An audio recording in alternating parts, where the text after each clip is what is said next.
Inilunsad ng kumpanyang Pickup, isang car ride-hailing app ang kanilang pinakabagong sistema ng booking. Gamit ang PIN, mabilis na mapipick up ang customer na hindi kailangan maghintay ng matagal o pumila ng pagkahaba-haba. Si Paul Montibon magbabalita.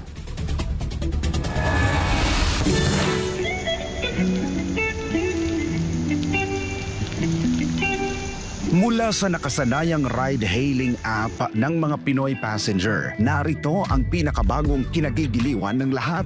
Ang Filipino-owned ride-hailing app na Pickup na may 5-star ride experience. Ang Pickup ngayon ang tinaguriang fastest-growing ride-hailing app sa bansa na ngayong taon lang nagsimula. Bagamat nagsisimula pa lamang sa industriya, marami na ang naserbisyuhan nito, lalo na sa mga pangunahing pick-up points sa Metro Manila gaya ng airport at bus terminals sa Buendia at Quezon City. Mas pinabilis pa nga ang pagsiservisyo nito ngayon dahil sa pinakabago at kauna-unahan nilang PIN-based ride booking system. Sa feature na ito, makatatanggap ng unique PIN ang isang pasahero na nagbubook ng ride. Kailangan lang itong i-share ng pasahero sa pinakamalapit na pick-up point kung saan naghihintay naman ang mga pick-up driver na hindi na kinakailangan pang maghintay ng matagal dahil sa layo ng pinagmulan ng driver mo.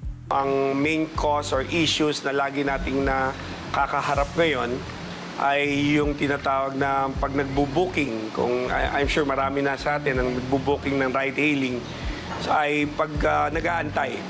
Or minsan, multiple apps kung sino yung mauna because nagmamadali sila. So yun yung ina-address itong makabagong PIN-based technology ng Pickup. So we were the first to introduce in the Philippines. And we're the first to introduce dito sa ating mga tinatawag nating high volume zones. Ayan, so excited kami na ma-experience ng ating mga customer. Kung ikaw naman ay galing sa airport o bus terminal man, malaking tulong sa lahat ng pasahero ang Pickup online booking. At agad instant, may driver ka na, less hassle pa. Sa mga high volume or foot traffic, na maglalagay tayo ng pick-up zones, no?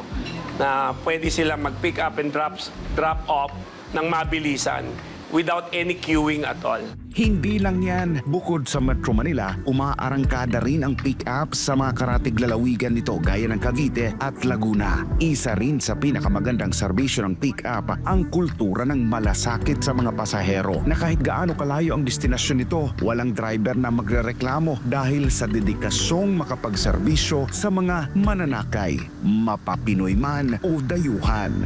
When we started, in fact, nung mga few months earlier, and we're still at the early stage by the way, talagang maraming dedicated na mga driver partners na kahit malayo, pinipick up nila kasi alam nila, maipakita lang nila na makapag-service sila sa ating mga customers kasi kailangan ma-experience ng ating mga user passengers for the first time na bago lang ang pick up pero meron nang naibobook. No?